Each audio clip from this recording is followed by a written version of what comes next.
بسم اللہ الرحمن الرحیم۔ ایک اللہ والے بزرگ کا قصہ۔ ایک بزرگ حج کے سفر پر گئے تھے۔ جب وہ ایک جگہ سے گزر رہے تھے، ان کے ہاتھ میں ایک تھیلا تھا، اس میں کچھ پیسے تھے۔ اچانک ایک چور ان کے ہاتھ سے تھیلا چھین کر بھاگ گیا۔ جب چور کافی دور نکل گیا، تب اچانک اس کی آنکھوں کی روشنی ختم ہو گئی۔ آنکھوں کی روشنی جاتے دیکھ اس چور نے رونا شروع کر دیا۔ جب لوگوں نے چور سے پوچھا، بھائی کیا ہوا، تو وہ کہنے لگا، میں نے ایک آدمی کا تھیلا چھینا ہے، وہ کوئی بڑا اللہ کا قریبی بندہ لگتا ہے، میری آنکھوں کی روشنی چلی گئی، خدا کے لیے مجھے اس کے پاس پہنچا دو تاکہ میں اس سے معافی مانگ سکوں۔ جب لوگوں نے پوچھا کہ یہ قصہ کہاں پیش آیا، تو کہنے لگا، فلاں نائی کی دکان کے قریب پیش آیا۔ لوگ اس کو اس دکان پر لے گئے اور نائی سے پوچھا کہ اس طرح کا کوئی آدمی یہاں سے گزرا ہے، آپ اسے جانتے ہو؟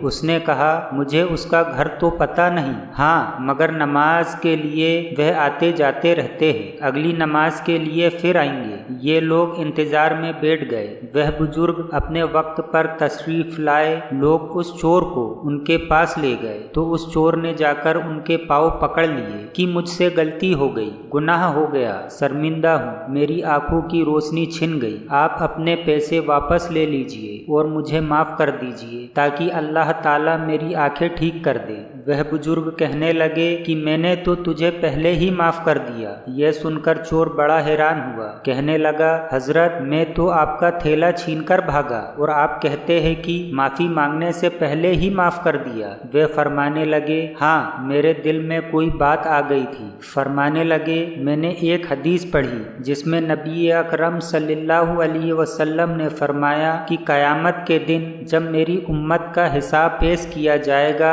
تو میں اس وقت تک میزان کے قریب رہوں گا جب تک میرے آخری امتی کا فیصلہ نہیں ہو جاتا۔ میرے دل میں یہ بات آئی کہ اگر میں نے اس چور کو معاف نہیں کیا تو قیامت کے دن یہ مقدمہ پیش ہوگا اور جتنی دیر میرے مقدمے کا فیصلہ ہونے میں لگے گی، اللہ کے نبی علیہ السلام کو اتنی دیر جنت سے باہر رہنا پڑے گا، اس لیے میں نے معاف کر دیا کہ نہ تو مقدمہ پیش ہوگا نہ ہی میرے محبوب کو جنت میں جانے میں دیر لگے گی، وہ جلد جنت میں تشریف لے جائیں گے۔ سبحان اللہ۔ کیسے کروں شکریہ تیری مہربانیوں کا اے خدا، مجھے مانگنے کا سلیقہ نہیں ہے اور تو دینے کی ہر ادا جانتا ہے۔ لکھنے میں ہم سے کوئی خطا ہو گئی ہو تو ضرور بدلیل ہماری اصلاح کرے۔ جزاک اللہ خیر۔